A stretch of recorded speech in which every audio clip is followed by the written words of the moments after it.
na graça e paz do nosso Senhor e Salvador Jesus Cristo. Amém. Lamentações, capítulo 5, verso 19, diz assim a palavra do Senhor.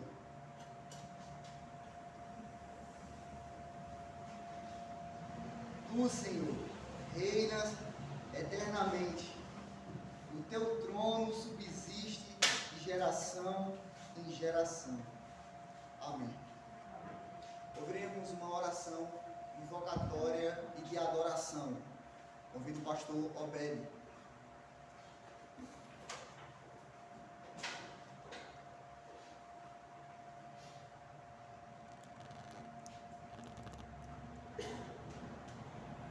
Querido Deus, nosso amado Pai, que é o santo nome de nosso Senhor e Salvador Jesus Cristo. É que nós nos encontramos aqui neste momento, neste instante, Senhor, para honrarmos o Teu nome, para glorificarmos a Ti, para render-te, Senhor, com alegria, com toda a gratidão. Também, Senhor, para render-te adoração e louvor, Senhor.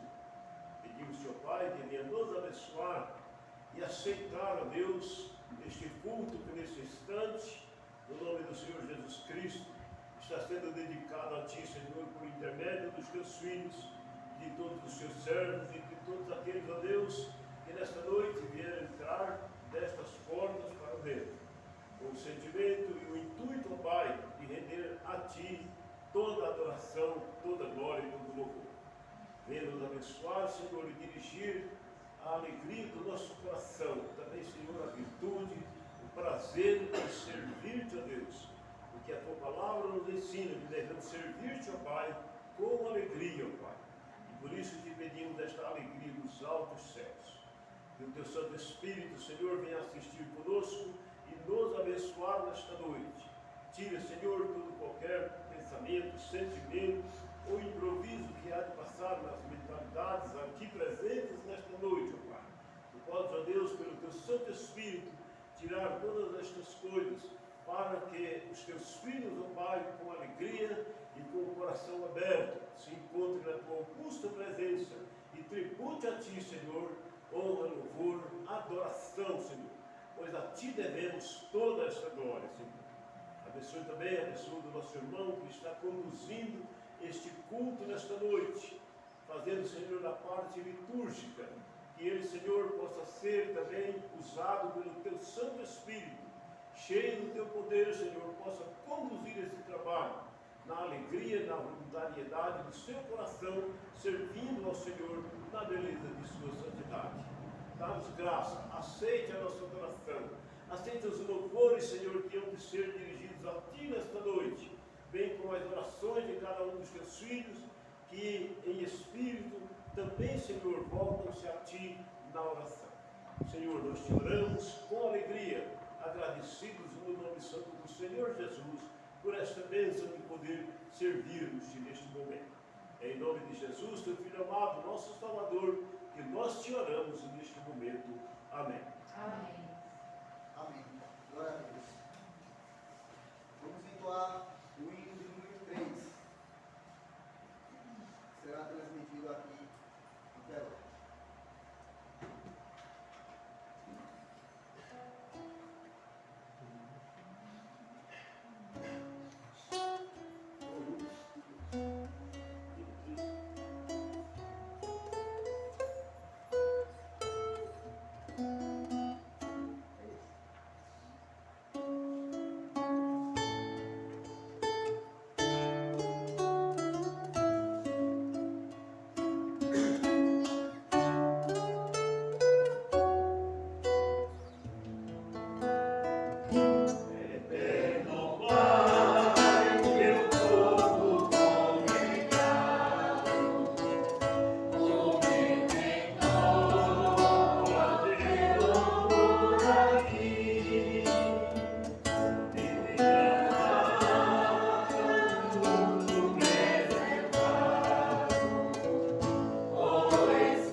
Isaías, capítulo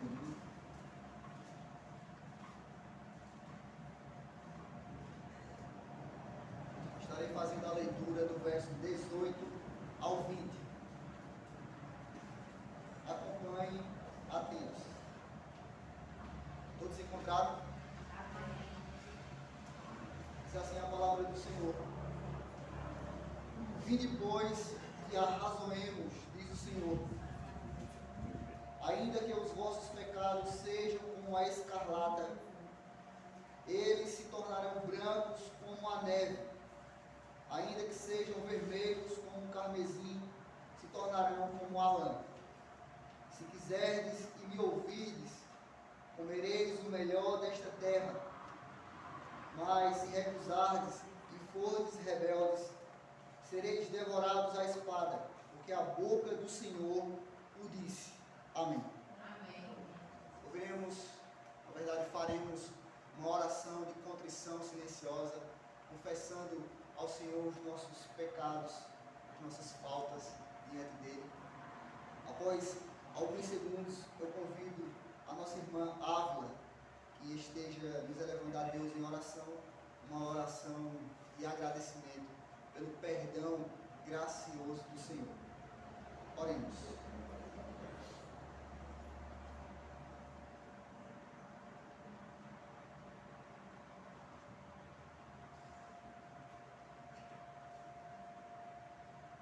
Senhor nosso Pai, amabilíssimo Deus, graças te rendemos, ó Pai amado, que está aqui na tua casa nesta noite.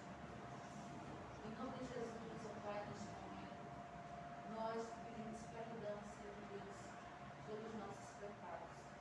Pedimos perdão, Senhor Deus, pela imperfeição do nosso pecado. Que o Senhor possa estar sondando cada coração que está aqui neste noite, Senhor Deus. A cada pedido que está sendo realizado neste momento. Em nome do teu Filho Jesus, ó Pai, nós te rogamos, ó Pai, as tuas misericórdias sobre as nossas vidas, ó Pai. Pois só o Senhor é digno de perdoarmos, ó Pai. Em nome de Jesus, ó Pai, nos perdoa. Tira de nós, ó Pai, tudo que não te agrada, tudo que o Senhor não quer que nós venhamos a fazer, pensar, de forma alguma, qualquer tipo de ação ou pensamento que não te agrade, ó Pai amado. Tira de nós, ó Pai. Em nome de Jesus, nós te rendemos, ó Pai, toda graça, todo louvor, pois só o Senhor é digno de receber. Em nome do Senhor Jesus, que esse pedido, ó Pai, esses pedidos que estão sendo feitos nesse momento, cheguem aqui, ó Pai, como abençoado. Que o Senhor possa estar recebendo esses pedidos, ó Pai, com graça, ó Pai. Pois nós somos imperfeitos, ó Pai. Em nome de Jesus, nós te recordamos o teu perdão e as tuas misericórdias sobre a vida de cada um que está aqui, sobre o teu povo que está reunido, ó Pai, em qualquer lugar na face dessa terra, ó Pai. Em nome de Jesus, vai ao encontro daqueles, ó Pai, que estão afastados, Senhor Deus. Que eles possam também te render esse momento de perdão, ó Pai, render a ti, pedir a ti, ó Pai, rogar o teu perdão, as tuas misericórdias, as suas vidas, ó Pai. Tem misericórdia de nós, ó Pai. Tem misericórdia do teu povo. Teu povo precisa de ti, ó Pai. Em nome de Jesus, nós te rendemos graças e te agradecemos, ó Pai, amado, pelo teu perdão, pelas tuas misericórdias, ó Pai, que se renova a cada dia, a cada manhã em nossas vidas. Nós te rogamos, te rendemos graças e te agradecemos desde agora para todo o sempre. Amém. Amém. Ainda nesse momento de contrição, onde pedimos o perdão do Senhor e também agradecemos, entoaremos o hino de número 71.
verso 67 ao verso 80.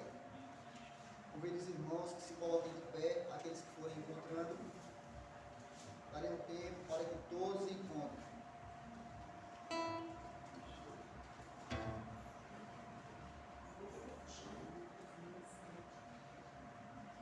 Lucas, capítulo 1, do 67 ao 80. Leitura alternada.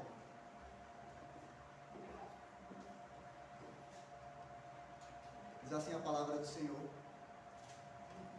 Zacarias, seu pai, cheio do Espírito Santo, profetizou, dizendo: Bendito seja o Senhor, Deus de Israel, porque visitou e redimiu o seu povo. E nos suscitou plena e poderosa salvação na casa de Davi, seu servo. Como prometera desde a antiguidade, por boca dos seus santos profetas. Para nos libertar dos nossos inimigos e da mão de todos os que nos odeiam, Para usar misericórdia com os nossos pais e lembrar-se das suas santa alianças. e do juramento que fez a Abraão, o nosso pai, E concedeste que livres das mãos de inimigos, o adorássemos sem temor. em santidade e justiça perante ele, todos os nossos dias. Tu, menino, serás chamado profeta do Altíssimo, porque procederás o Senhor, preparando-lhe os caminhos. Para dar ao seu povo conhecimento da salvação, no redimi-lo dos seus pecados, Graças à inominável misericórdia do nosso Deus, pela qual nos visitará o sol, nascente das luzes. para alumiar os que jazem nas trevas e na sombra da morte, e dirigir os nossos pés pelo caminho da paz.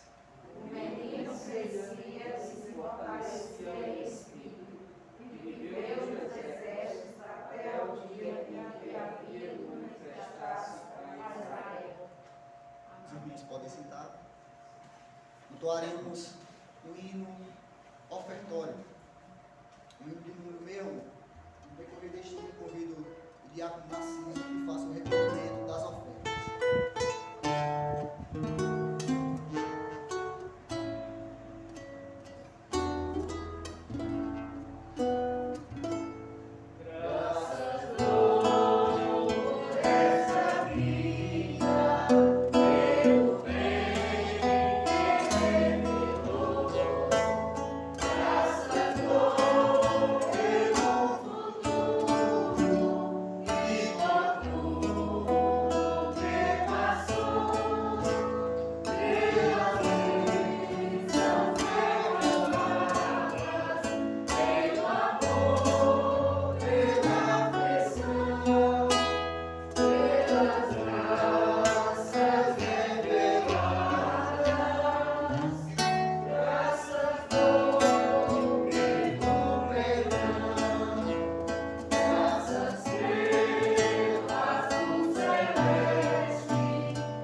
Quero cumprimentar a igreja na paz do Senhor Jesus. Amém?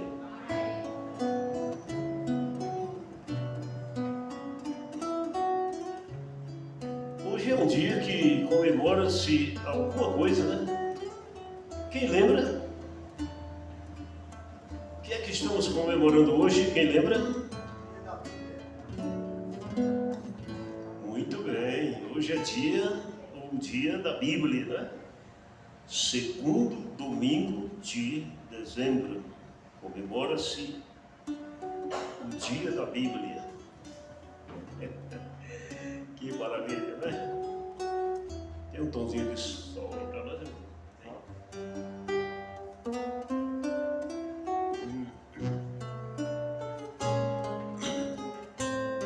Então esse hino que eu vou cantar, ele tem uma história sobre a Bíblia, muito bonita, né? Imagine você assim, peraí, de onde veio a Bíblia, né? Quem escreveu a Bíblia? Como foi escrito a Bíblia? Mas a gente sabe, irmãos, que a Bíblia, ela é a palavra de Deus, não é? Quando se diz que é a palavra de Deus, não quer dizer assim, esse livro de capa preta, né?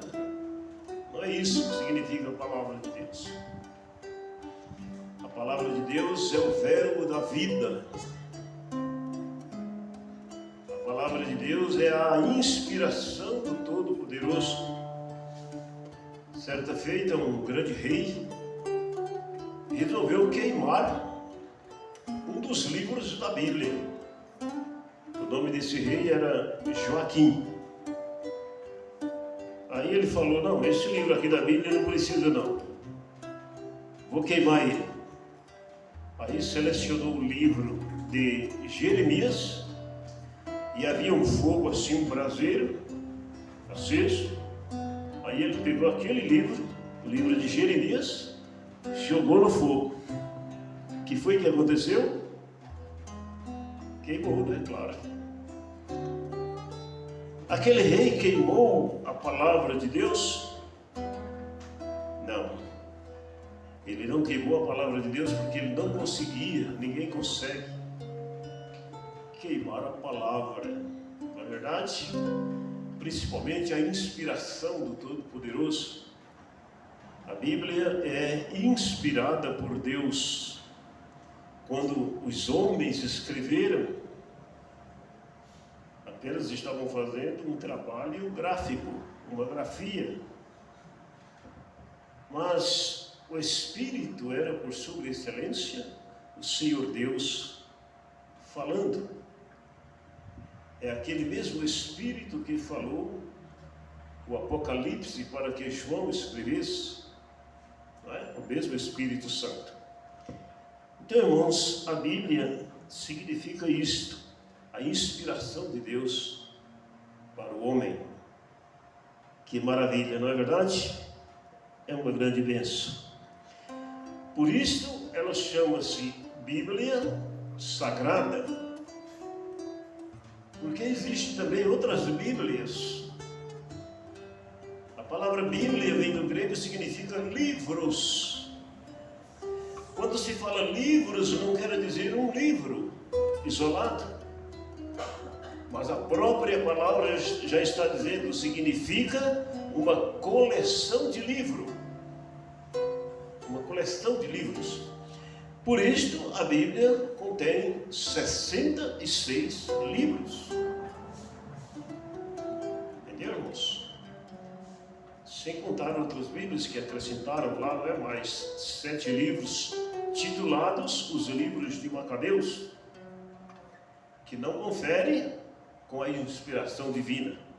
Por isso não foi relacionado ao canon hebraico, que é esta Bíblia que nós estudamos.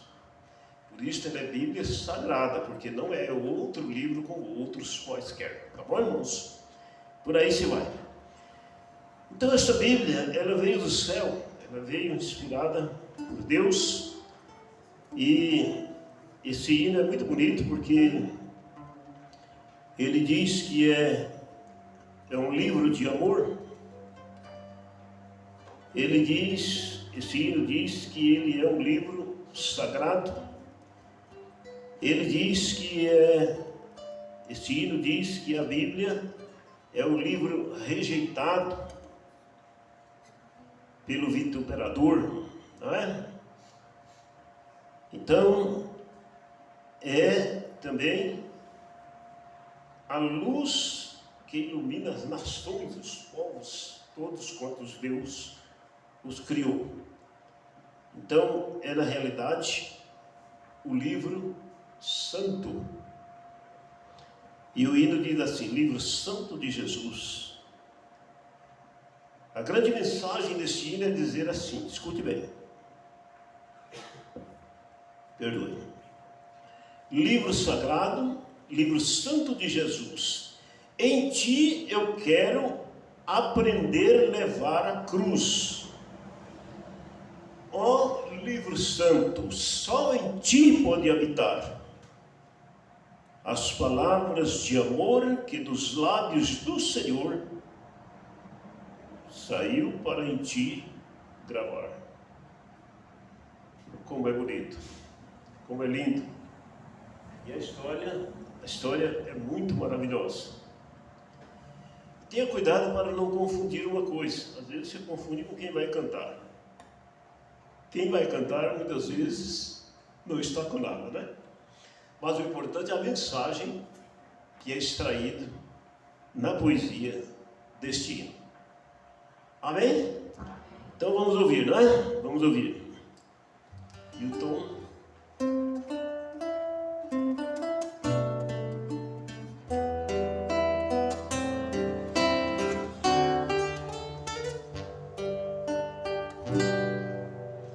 Bíblia Sagrada, és a palavra de Deus, és o livro da jornada dos que seguem para o céu,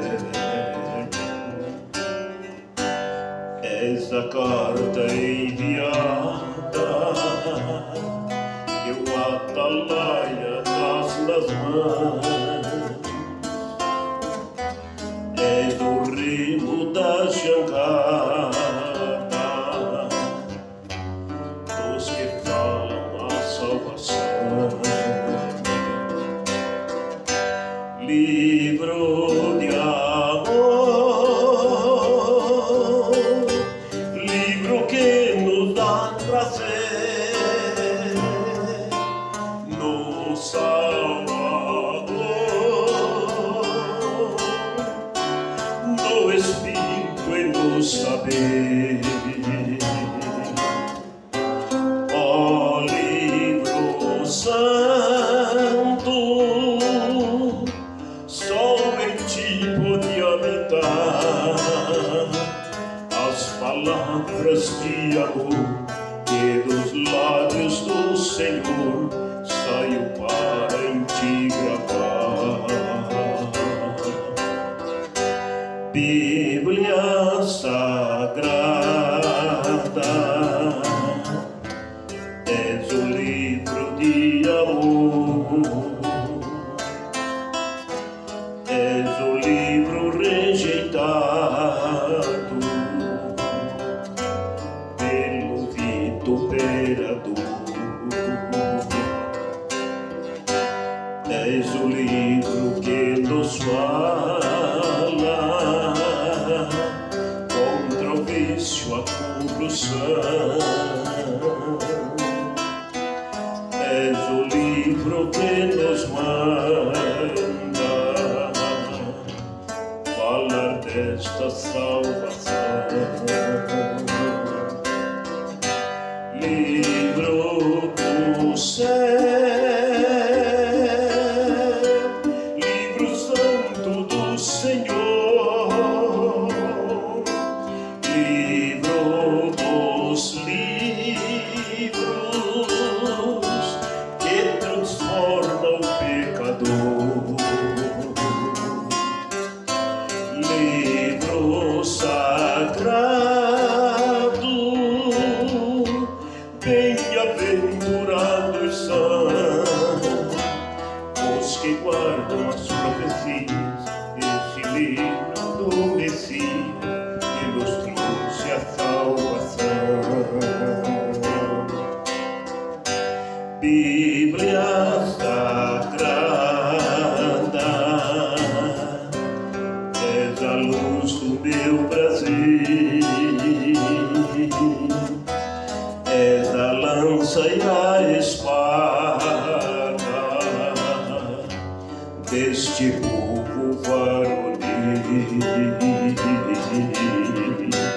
és dos dedos o brilhante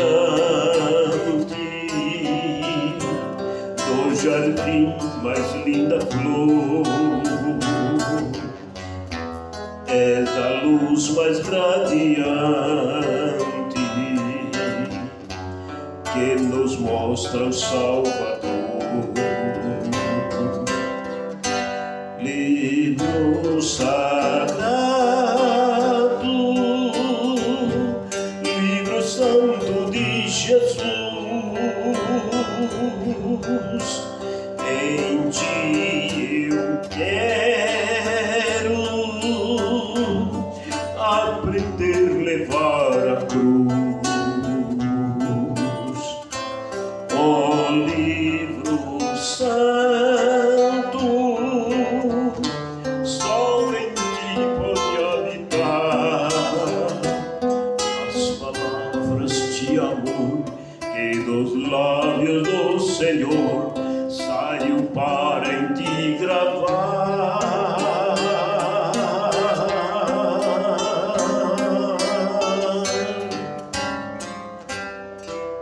Amém? Irmãos, se você for olhar alguém cantar o hino, você pode se decepcionar. Mas eu opino que não seja isto a intenção dos irmãos, mas que seja o sentimento de entender o valor da palavra de Deus para conosco. Que coisa linda Deus ter nos dado esse presente, a Bíblia Sagrada. Eu não entendo como tem pessoas que não gostam de ler a Bíblia. Não gostam mesmo. Parece incrível, mas é verdade. Tem gente que pega a Bíblia, joga lá para um recanto, para uma gaveta. Quem sabe a gaveta do esquecimento. E muitas vezes, quando vai pegar a Bíblia, chega a estar empoeirada, né? A poeira tomando conta, muitas vezes a traça tomando conta. Uma certa pessoa me deu um livro muito bom, era um dicionário bíblico, é que eu tenho ele em casa. E a traça parece uma coisa incrível, ela furou assim o livro, ó, direto assim, e vazou todas as folhas do livro. É incrível. Ela fura direto assim, parece um ponteiro de incrível. De tanto tempo que aquele homem não usava aquele livro. Irmãos, que a gente não venha fazer isso com a Bíblia, né? Porque senão não estamos tendo-a como por regra de fé e prática. Deus nos abençoe para esse entendimento. Amém? Garganta um pouco seca, mas é assim mesmo, né? Os irmãos são leves em conta. Aí, irmãos, sigam. A bênção chegou, né? A Bíblia diz que água é vida, né?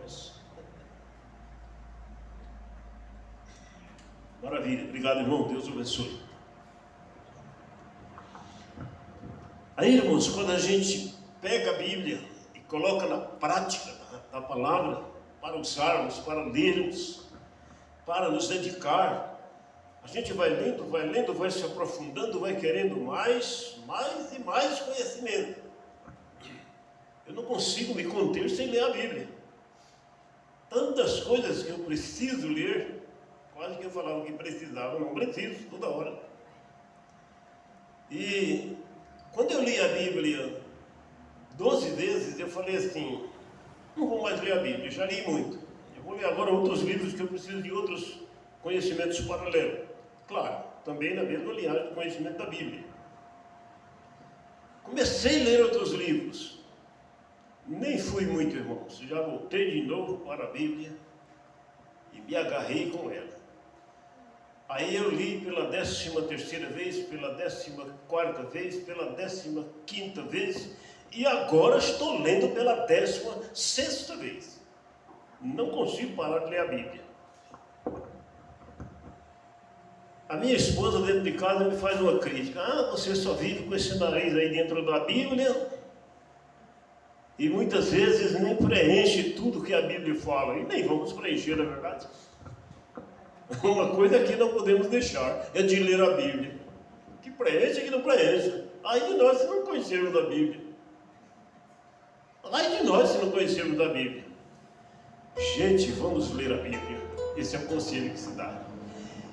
E quando a gente tem amor ao Senhor, amor à palavra de Deus, amor à mensagem dos céus, amor à prática cristã, à prática eclesiástica, não é? A prática da igreja, do serviço do Senhor, eu duvido que esse cristão consiga parar de ler a Bíblia, né?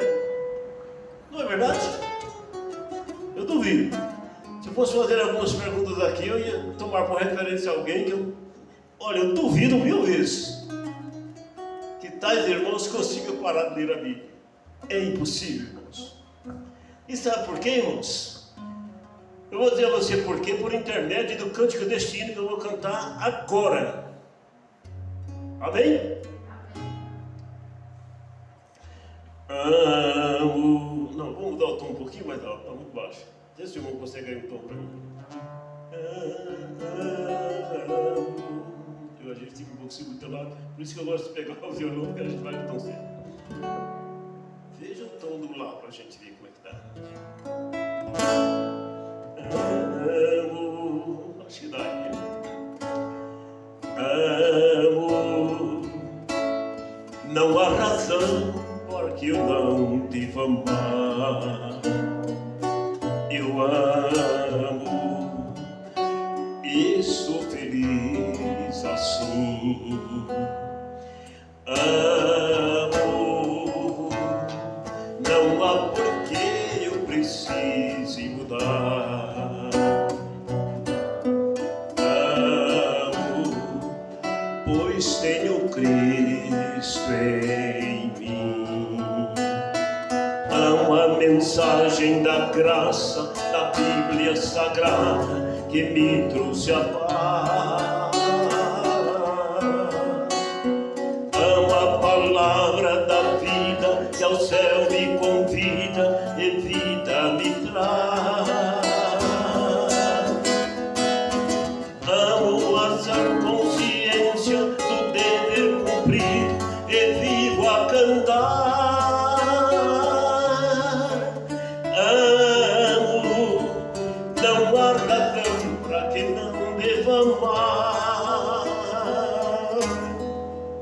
Cristo, soube ensinar o sentido do amor. Quando por mim morreu na cruz, eu sei que a energia suprema do amor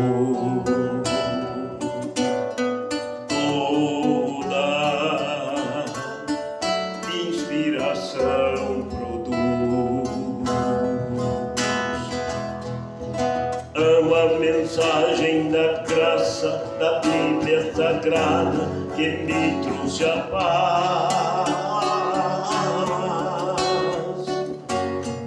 Amo a palavra da vida que ao céu me convida e vida me traz. Amo a sã consciência do dever cumprido e viva a cantar.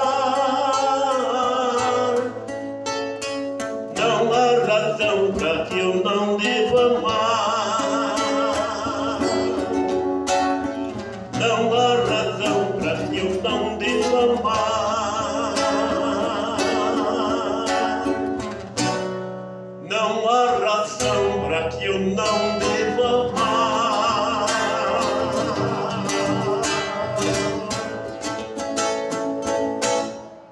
Amo ao Senhor. Amém?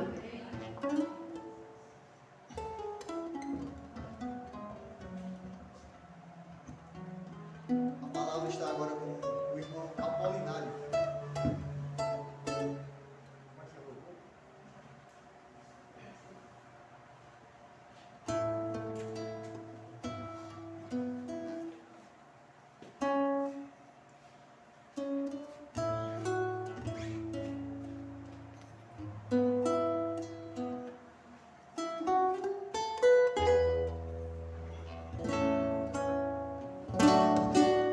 Graças paz, irmãos. Hoje daqueles que puderem ficar de pé e vamos louvar ao nosso Senhor todos juntos, novamente. Vamos louvar com um cântico, quão formoso és.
Vamos cantar outro cântico.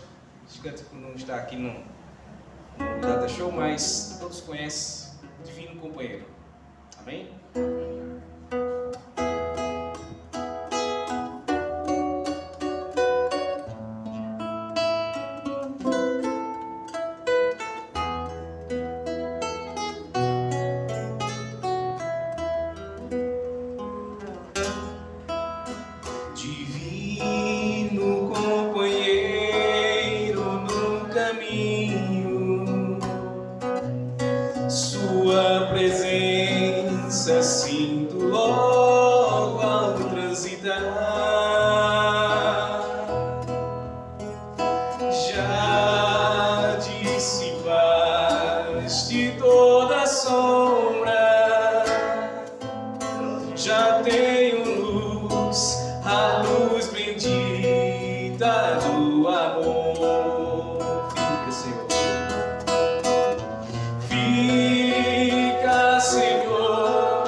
Faz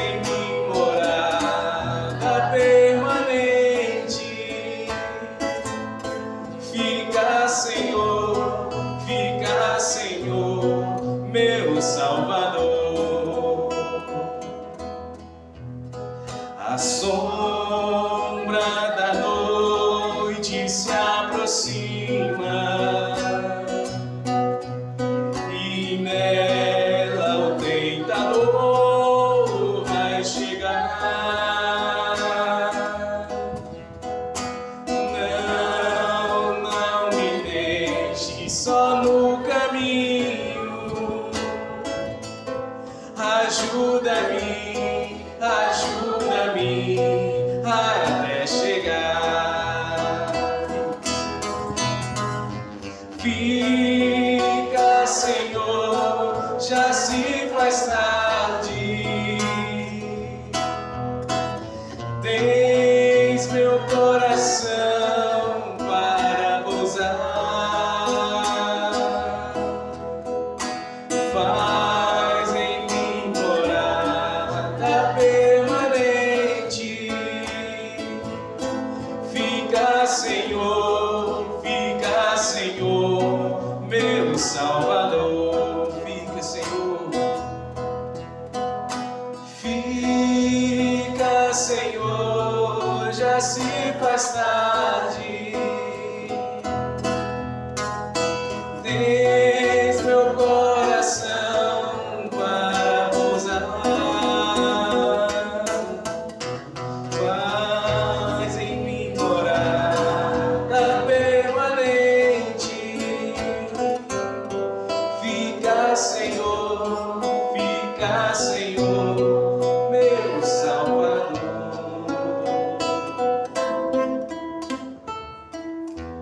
Amém. Deus seja louvado.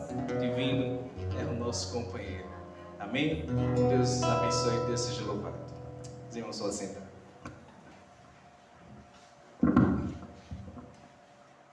Algum irmão gostaria de participar? Pois bem, não tendo ouvido a nossa irmã Luísa Pageu, vamos elevar Deus em oração, uma oração pelo pregador. Oremos. Santo Deus, eterno Pai, estamos aqui reunidos, Pai. Graças te damos por este momento, Deus. Momento maravilhoso, Deus, contemplar a tua beleza, Pai. Ler as tuas escrituras, Deus, pois serve de alimento espiritual para as nossas vidas, ó Pai. E entoamos, ó Pai, louvores ao teu nome, Deus, pois toda honra e toda glória seja dada a ti. Amém. E neste momento, ó Deus, pedimos, ó Pai, ilumina o teu servo, ó Deus, para trazer a palavra, ó Deus, para trazer o alimento espiritual para as nossas vidas, ó Deus. Que ele não venha falar de si, ó Deus, mas seja inspirado, Deus, inspirado pelo Espírito Santo, Deus. Que ele venha, ó Deus, trazer tua palavra e que possamos sair daqui, ó Deus, cheio do teu Espírito, ó Deus. Que possamos, ó Deus, passar a semana, ó Deus, te glorificando. Que possamos passar a semana, Pai, lendo as tuas escrituras, meditando na tua palavra, Deus. Que possamos estar sempre louvando o teu nome, Deus. Peço, ó Deus, que o Senhor abençoe o teu servo, Deus. A cada dia, ó Deus, concede a ele saúde, concede a ele, ó Deus, sabedoria, Pai, que a cada dia ele venha, Pai, e está cada dia mais, Pai, estudando a tua palavra, Deus. Abençoa a vida do teu servo, Pai. Essa é a minha oração, em nome de Jesus. Abençoa cada um que está aqui presente, ó Deus. Abençoa, Pai, a vida dele, abençoa tudo aquilo que ele venha falar, ó Deus. Venha ser inspirado por ti, em nome de Jesus. Amém. Amém.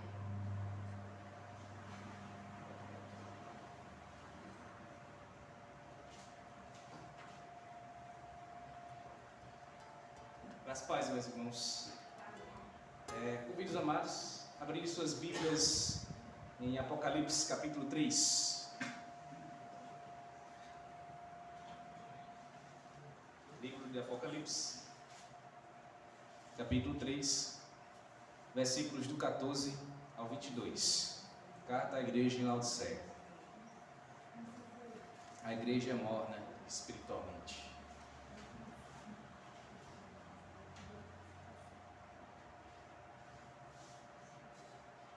Apocalipse, capítulo 3, dos versos 14 ao 22.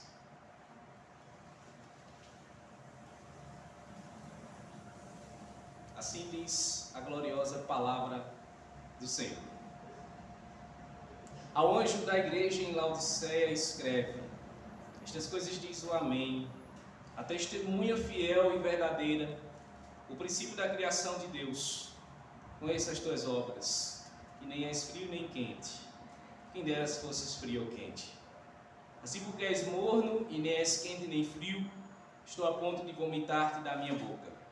Pois dizes, estou rico e abastado, e não preciso de coisa alguma, e nem sabe que tu és infeliz, sim, miserável, pobre, cego e nu.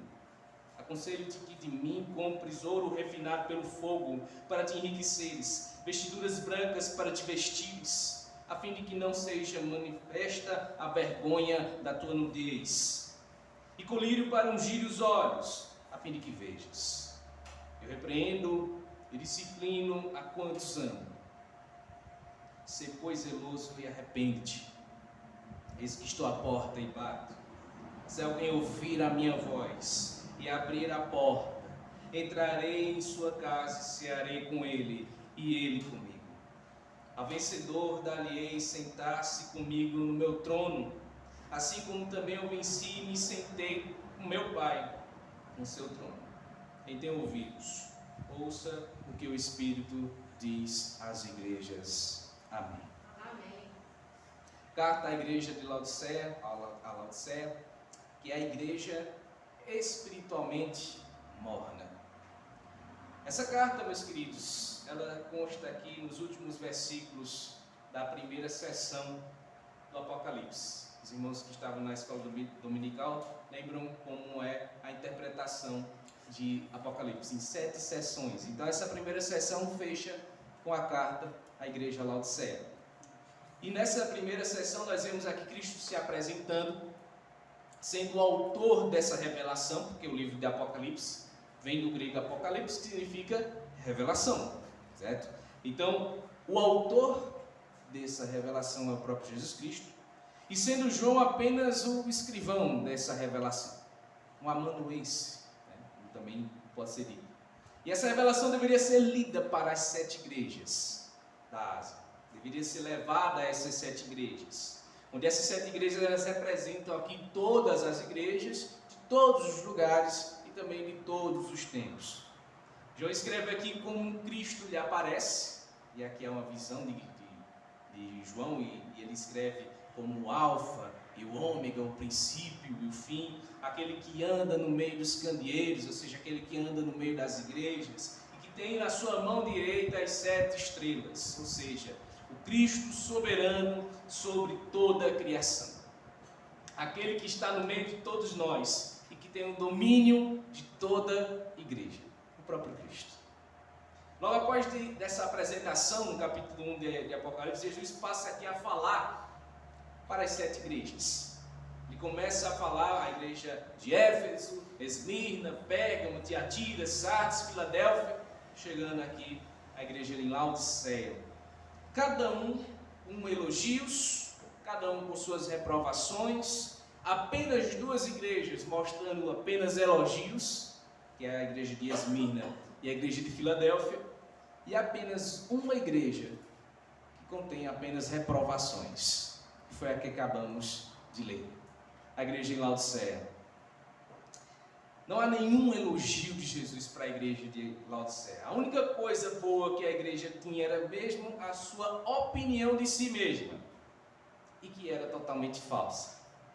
Fundada lá no ano de 250 a.C., por Antíoco da Síria, um homem muito rico daquela região, por homenagem justamente da sua mulher, da sua esposa chamada Laodice. Vê aí o nome da sua cidade, né? Laodiceia. E ela era uma importante cidade justamente por causa da sua localização geográfica, porque todas as principais rotas comerciais do Ocidente para o Oriente passavam em Laodiceia. Os romanos que dominavam, né, quando dominaram aquela região, fizeram daquela cidade um centro jurídico e administrativo, porque era uma cidade central. E havia um sistema complexo de ferrovias, de rodovias, não havia ferrovias, mas rodovias de estradas, ligando tanto o leste quanto o oeste, norte e sul naquela cidade. Então era uma cidade importantíssima para o comércio. Era uma cidade conhecida pela sua indústria, principalmente da lã negra, que era uma lã muito bonita, muito interessante, e também de um colírio que eles faziam, que era um colírio muito eficaz aos olhos. E foi uma escola de medicina que criou esse colírio lá na cidade de Laodiceia. A escola ela tornou aí mundialmente conhecida. Quando eu falo mundialmente, irmãos, lembre-se que o mundo que se conhecia naquela época era ali a Europa, a Ásia, enfim, era um mundo que se conhecia. Além disso, era uma cidade de pessoas ricas, pessoas poderosas, banqueiros, que tinham muito movimento financeiro, transações comerciais, enfim. Então, houve um terremoto no ano de 17 depois de Cristo, que acabou com várias cidades da Ásia Menor. Uma delas foi Laodiceia. Várias cidades foram devastadas por esse terremoto.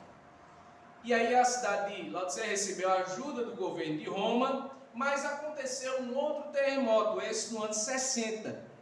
Só que dessa vez, Roma, quando ela quis ajudar a cidade de Laodiceia, os criadores, os fundadores dessa cidade disseram: não, nós temos dinheiro suficiente para reconstruir a cidade. Além de terem dinheiro suficiente para reconstruir, tiveram dinheiro suficiente para emprestar e reconstruir outras cidades, para os irmãos terem uma ideia de quanto era rico aquele povo. A comunidade judaica de Laodiceia era grande, chegava mais ou menos a 7.500 homens adultos, então haviam muito mais. Mas essa carta não faz referência nenhuma, se vocês irmãos observarem, não faz referência nenhuma a nenhuma comunidade judaica. O que pode significar que a igreja pregava um evangelho morno, ou seja, que não ameaçava os judeus. Os gentios também não viam a igreja como uma ameaça, já que dentro da igreja não tinha aí nenhum nicolaíta, não tinha nenhum balaamita, não tinha nenhuma profeta Jezabel, como tinha nas outras cartas que receberam elogios. A igreja de Laodiceia se moldava ao mundo. Ela conformava-se com a cultura que estava no mundo. Consequentemente, essa igreja ela não recebe nenhum elogio do Senhor Jesus Cristo, somente lapada, porque não são capazes de proclamar a mensagem da salvação. Não são capazes. A igreja em Laodiceia talvez tenha sido fundada pelo mesmo fundador da cidade, da igreja de Colossenses, de Colossos, um rapaz chamado de Epáfras, talvez por causa da sua proximidade. É muito próxima a cidade de Colossos com a cidade de Laodiceia. Se os irmãos tiverem curiosidade, depois verem a geografia desse local. Por isso que é importante a geografia. O pessoal negligencia muito o estudo da geografia, mas é importante. Então é muito próximo. E também tem uma passagem na Bíblia, em Colossenses capítulo 4, versículo 16, que Paulo manda Epáfras ler essa carta de Colossenses também lá na cidade de Laodiceia. Então, é outra suposição. E outra coisa interessante dessa cidade é que ela se situava em uma região de águas térmicas, águas medicinais. 3 cidades faziam parte dessa região: Colossos, Hierápolis e Laodiceia. E em Colossos ficavam ali as águas de fontes frias, geladas. Hierápolis tinha ali as fontes das águas quentes. E quando elas desciam essas águas do Planalto, essas águas elas se encontravam e elas amornavam. E quando elas se encontravam, justamente se encontravam onde estava a cidade de Laodiceia. E ela abastecia a cidade de Laodiceia com essa água morna, Tanto as águas quentes de Hierápolis quanto as águas frias de Colossos, elas eram terapêuticas, elas eram medicinais. Mas as águas que chegavam em Laodiceia era saloba. Era uma água intragável, era uma água que não dava para beber. Primeira coisa que nós vemos aqui, meus irmãos, nessa passagem. Veja o versículo 14, que Jesus aqui apresenta a igreja de Laodiceia. Ele diz aqui: ao anjo da igreja em Laodiceia escreve: estas coisas diz o Amém, o testemunha fiel e verdadeira. A testemunha fiel e verdadeira, o princípio da criação. Ele se apresenta à igreja, diz quem é que está falando com eles. Quando Cristo fala aqui que ele diz: eu sou Amém. O Amém aqui é justamente uma expressão hebraica, uma tradução literal do hebraico, A ideia de que é algo verdadeiro, algo genuíno. Cristo é aquele que tem a verdade em sua palavra. É Ele que é a fiel testemunha. Ele é o verdadeiro em seu falar. Ele fala e fala a verdade. Ele é a verdade e a vida. Aqui vemos uma afirmação trinitária, uma afirmação da Trindade divina.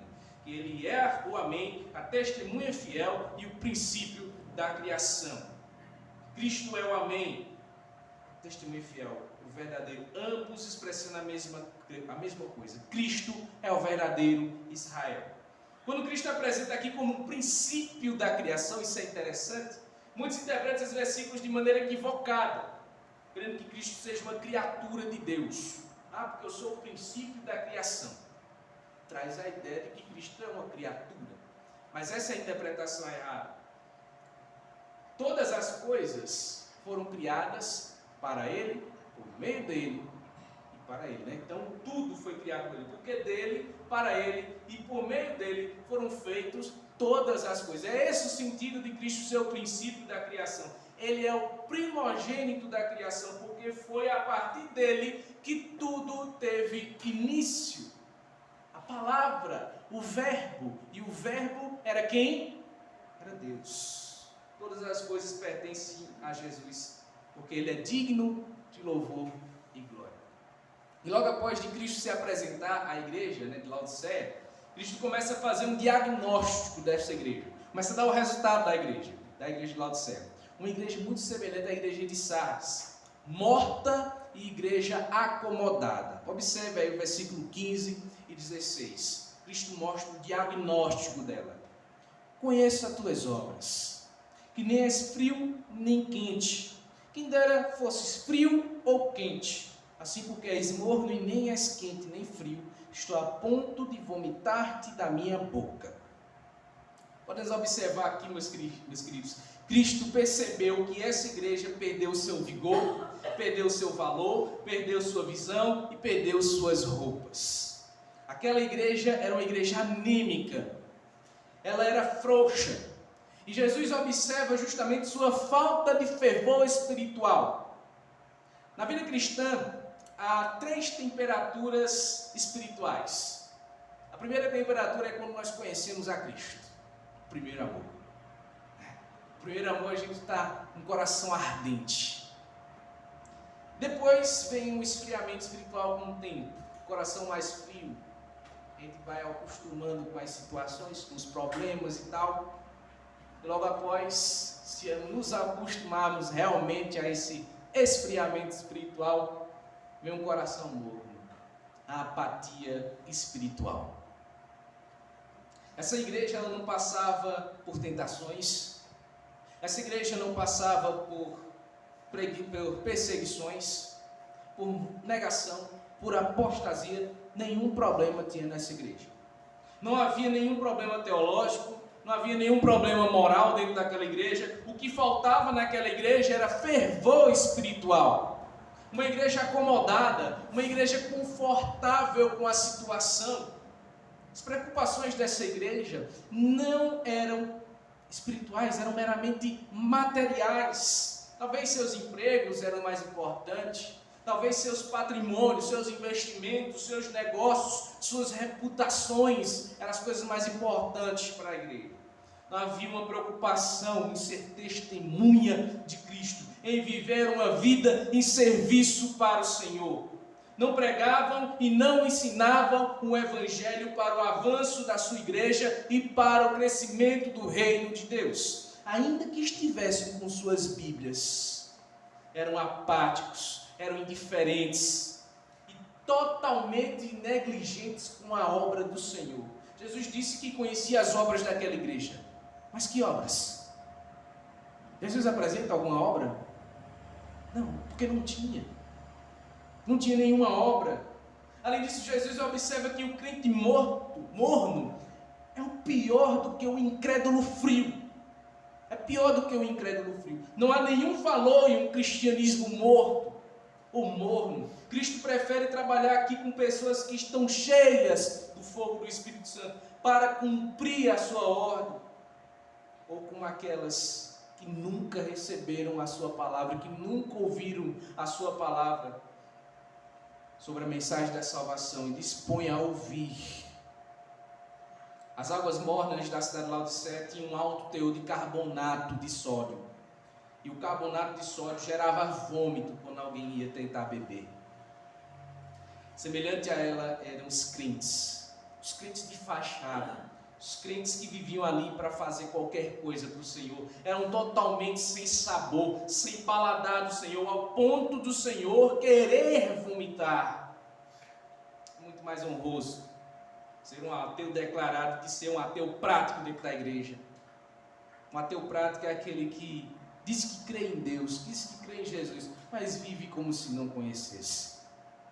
A indiferença espiritual é pior que a frieza espiritual, meus queridos. Ser um cristão morno é pensar que só em estar no rol de membros da igreja é suficiente, de que não precisa fazer mais nada. Pensa que é uma coisa, mas é justamente engano total. Ser morno é ser cego da sua verdadeira condição. O que eu acho interessante aqui, irmãos, é que o Senhor não vomita os crentes mornos. Ele está dizendo aqui que vomita os crentes mortos, mas ele diz que está a ponto de vomitar. Isso quer dizer que Cristo coloca um tempo para se arrepender dessa mornidão espiritual, dessa apatia espiritual. Antes que venha o juízo, antes que venha a disciplina, Jesus mostra sua graça, o tempo do arrependimento, a oportunidade do perdão. Ele sempre está de portas abertas, de braços abertos, esperando assim o seu filho voltar para sua casa. Basta confessar e se arrepender, volte-se a Deus, deixe da apatia espiritual, não seja um entojo na presença de Deus, sim uma bênção, um motivo de louvor. Aqueles crentes de Laodiceia acreditavam que poderiam viver um cristianismo sem Cristo, se achavam autossuficientes. Sem Cristo, a igreja é morta, irmãos. Cristo é a cabeça da igreja. Terceira coisa, nós observamos no versículo 17 e 18 que Cristo reprova essa igreja. Ele diz o seguinte: pois dizes, estou rico e abastado, e não preciso de coisa alguma. Aí Cristo diz, e nem sabe que tu és infeliz, miserável, sim, pobre, cego e nu. Aconselho-te que de mim compres ouro refinado pelo fogo que te enriqueces, para te enriqueceres, vestiduras brancas para te vestires, a fim de que não seja manifesta a vergonha da tua nudez, e colírio para ungires os olhos, a fim de que vejas. O auto-engano é um desastre, irmãos. É uma desgraça. Laodiceia se achava rica, poderosa, mas era pobre de espírito. Assim como Sardis, ela se achava viva, trabalhava, fazia alguma coisa, mas ela estava morta, morna. No dia do juízo haverá muitas pessoas que se auto-enganaram, que disseram, Senhor, mas eu te chamei de Senhor, eu te chamei de Senhor, e Jesus Cristo vai dizer, aparta de mim, porque eu não conheço vocês. Auto-engano, que enganaram seus próprios corações, para dar uma satisfação talvez aos seus familiares, para dar uma satisfação para qualquer outra pessoa. Tem muita gente que faz isso. Muitos no dia do juízo vão se encontrar nesse tipo de engano. A igreja de Laodiceia era autossatisfeita, ela se achava autossuficiente, se satisfazia com o que tinha, achava que não precisava de mais nada. Ela afirmava, eu estou rico e abastado e não preciso de alguma coisa, de nada. Aquela igreja poderia estar cheia de riquezas materiais, poderia estar na melhor riqueza, na melhor condição. Ela era pobre, cega e nua. Assim como uma cidade era soberba, assim eram os crentes da igreja dessa cidade. Eram crentes convencidos, eram crentes vaidosos, acreditavam que estavam no caminho certo, mas Cristo teve que acusá-los de estarem cegos, de estarem pobres, de estarem nus. E por isso eles são infelizes e miseráveis. Pobres porque não conseguem comprar o perdão de Deus. Ninguém pode. Nus porque não têm roupas adequadas para estar diante de Deus. E cegos porque não conseguem enxergar a sua própria pobreza espiritual. O verdadeiro crente sabe que é impossível não sentir nada, não sentir necessidade, a falta de nada. É impossível viver sem a dependência de Deus. Todos nós somos dependentes do Senhor, dia e noite para o alimento, para o lar, para o ir e vir, para a proteção, ânimo, amor, alegria, felicidade e outras inúmeras coisas da nossa vida. Nós dependemos do nosso Senhor. Se achar autossuficiente é o auge da arrogância espiritual. No versículo 18 vemos uma ligação com 3 últimos adjetivos do versículo anterior: pobre, cego e nu. E ele faz a ligação a esses adjetivos. Ele diz: comprar ouro refinado pelo fogo. Aconselho vocês a comprar esse ouro refinado pelo fogo, para que seja rico, roupa branca para vestir, para não expor a nudez, e colírio para vocês colocarem nos olhos, para que a fim de ver. Aqui Cristo não coloca nenhuma palavra de ordem. Primeiro ele diz o seguinte: aconselho-te. Ele não diz compre, não, aconselho-te. Ele não impôs a sua palavra. Neste versículo ele utiliza uma linguagem de mercador. Compre ela de mim. O ouro refinado. Enquanto que na cidade de Laodiceia haviam vários cambistas, ou seja, pessoas que mexiam com ouro, pessoas que mexiam com dinheiro, com muito dinheiro, e deles vinha ali a maior parte do ouro que circulava naquela cidade. Jesus diz aos clientes para comprar o ouro que vinha de quem? De Jesus, não de qualquer um, mas o ouro que vem de Jesus. E note que esse ouro é refinado pelo quê? Pelo fogo. É um ouro que teve que passar por altas temperaturas, derreter e retirar todas as impurezas. Essas palavras fazem referência justamente aos fiéis seguidores de Cristo, aqueles que passaram por provações, aqueles que passaram por sofrimentos, por oposições do cristianismo. Porque uma vez que você é cristão, afirma que crê em Cristo, a sua carne vai lutar contra você. O mundo vai lutar contra você. O mundo vai lutar contra a sua conduta. O inimigo vai fazer o possível para que você caia. Existe uma oposição natural ao cristianismo.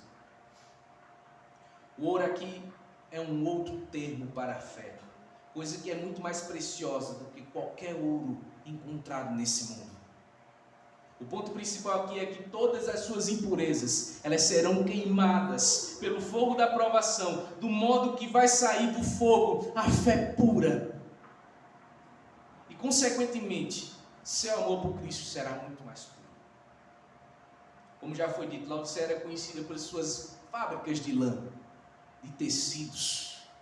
E essas palavras, vestiduras brancas para te vestires, seria muito aconselhado, seria muito contextualizado para aquelas pessoas que moravam em Laodiceia. A cor da lã que era produzida ali era a cor de lã negra. Porém, Cristo disse que era para vestir uma roupa o quê? Branca. Uma roupa de cor branca. E essa roupa ela simboliza justamente o quê? Pureza, santidade. Deve-se vestir roupa branca para cobrir os seus pecados, para que você não veja, não seja exposto à vergonha. Nenhuma das roupas que os laodicenses produziam poderiam cobrir a nudez espiritual daquela igreja. A roupa branca é a justiça de Cristo. Só Ele é quem pode nos justificar diante de Deus. Só Ele é quem pode cobrir a nossa nudez, o nosso pecado com as suas vestes brancas. Só Jesus é que pode remover o pecado. Só Ele que pode remover a culpa. É Ele que nos oferece o seu manto branco de justiça. Aquela cidade, meus irmãos, era conhecida também pela sua escola de medicina. E nessa escola foi produzido aí um colírio com propriedades medicinais muito interessantes, curativas até. Nem mesmo esse colírio poderia resolver a cegueira espiritual daquele povo.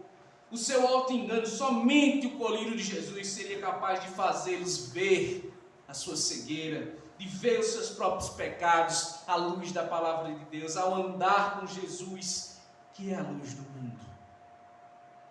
Depois de reprovar a igreja de Laodiceia, Jesus Cristo ele começa a repreender essa igreja. Veja o versículo 19 e 20, a repreensão de Cristo a essa igreja. Eu repreendo e disciplino a quantos amo. Sê, pois, zeloso e arrepende-te. Eis que estou à porta e bato. Se alguém ouvir a minha voz e abrir a porta, entrarei em sua casa, cearei com ele e ele comigo. Apesar da apatia espiritual daquela igreja, Cristo não desiste dela. Cristo não desiste. Ele ama a igreja. Ele ama os seus filhos. Ele revela o seu juízo, ele revela a sua disciplina. Porque quem ama, meu irmão, cuida. Quem ama, disciplina. Ou você deixaria o seu filho andar nos maus caminhos sem fazer nada? Um pai deve corrigir seu filho quando ele falha.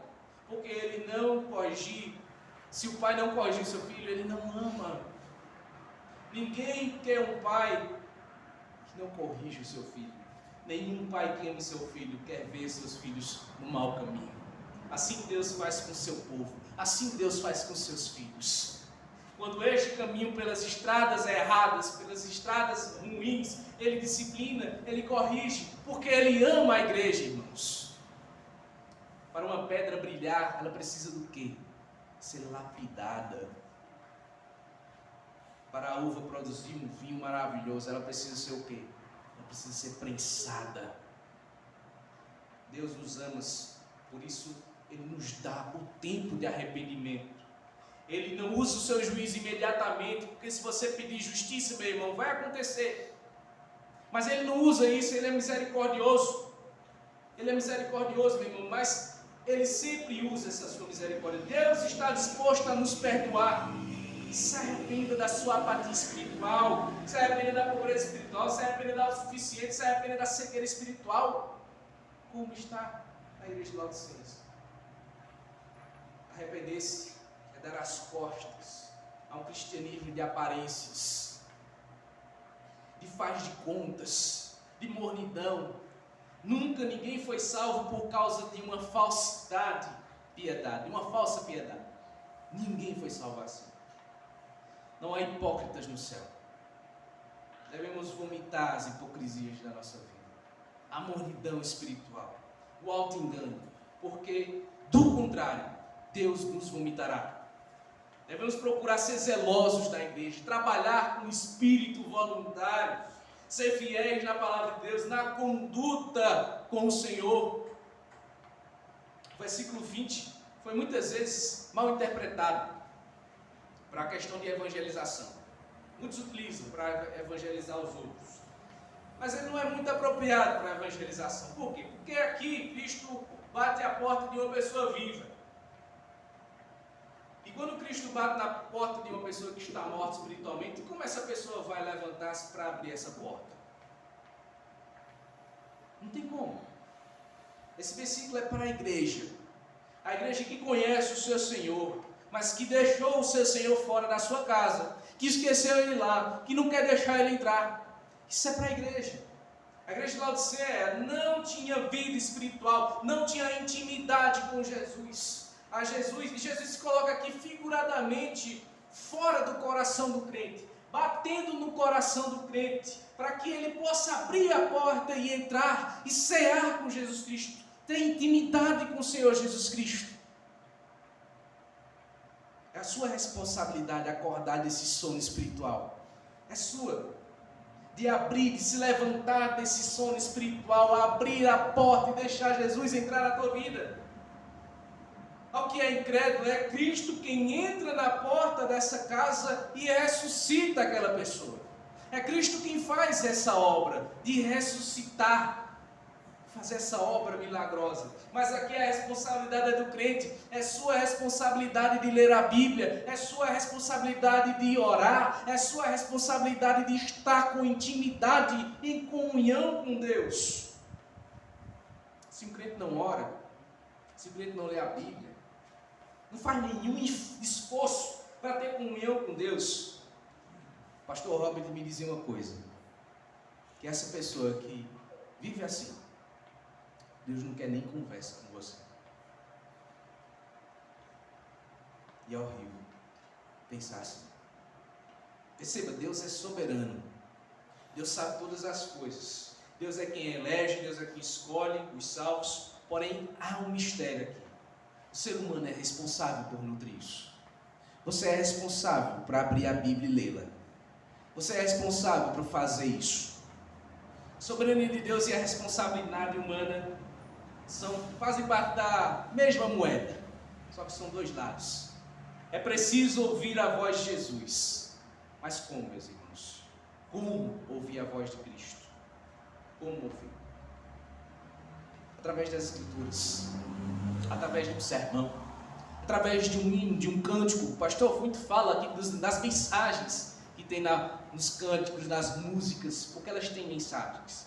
Tem pessoas que escutam a voz de Deus até em circunstâncias, em um acidente, em alguém que passa mal, em alguma situação, uma doença, mas saiba que para você, a sua responsabilidade é levantar-se e abrir a porta. É necessário estar vivo espiritualmente, é necessário ter ouvidos espirituais, acordar do sono espiritual. Aqui o convite é para ter um relacionamento pessoal com Cristo. Ele bate a porta, Ele deseja entrar, e mesmo não sendo dignos dele entrar nos nossos corações e cear conosco, de estar conosco, Ele quer, meu irmão, Ele deseja estar conosco. Acorde, igreja, abra a porta para ter comunhão com o Cordeiro Santo. Depois da reprovação, depois da repreensão, Cristo promete bênçãos àquele que ouviu e venceu. Veja o versículo 21 e 22. Ao vencedor, dar-lhe-ei sentar-se comigo no meu trono, assim como também eu venci e me sentei com meu Pai no seu trono. Quem tem ouvidos, ouça o que o Espírito diz às igrejas. Cada uma das 7 cartas, meus irmãos, termina com uma promessa aos vencedores, aos que perseveraram, aos que se arrependeram, aos que viveram com o Senhor, com intimidade. Esses vencedores não são um grupo de elite da igreja, meu irmão, mas são todos aqueles verdadeiros crentes, os fiéis que confiaram em Cristo, aqueles que ouviram seus sermões, aqueles que ouviram e se arrependeram de seus pecados. Quando Cristo entra em nossa vida, nós recebemos a sua riqueza, a riqueza do seu reino, recebemos suas roupas brancas, porque nós somos justos, porque o justo vive pela fé. Fé em quem? Em Cristo. Nossos olhos são abertos da nossa cegueira espiritual e enxergamos quem nós somos, enxergamos nosso pecado, temos alegria e comunhão com Cristo, com o Filho de Deus, e com tudo isso, recebemos a promessa que excede a glória a todas as outras promessas do vencedor. Com Ele reinaremos. Com Ele reinaremos.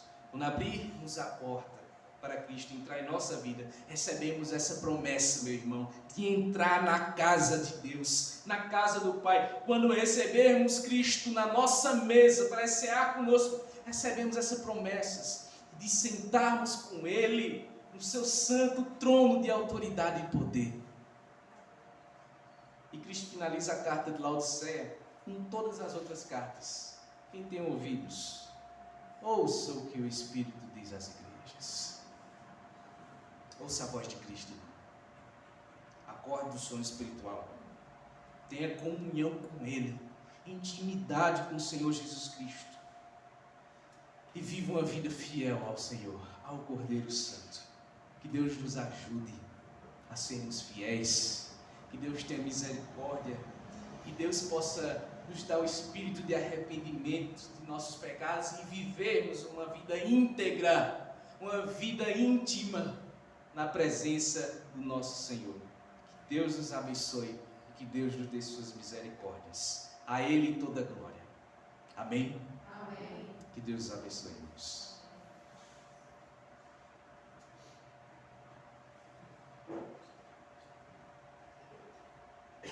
Vamos entoar o hino de número 368 para finalizarmos nosso culto ao Senhor. Logo após, o pastor Obed nos despedirá com a bênção apostólica e o tríplice amém.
Oremos, irmãos. E a graça de nosso Senhor e Salvador Jesus Cristo, e o amor de Deus, nosso eterno Pai, a comunhão e as consolações do Espírito Santo, seja convosco e com todo o povo de Deus, agora e para todo sempre.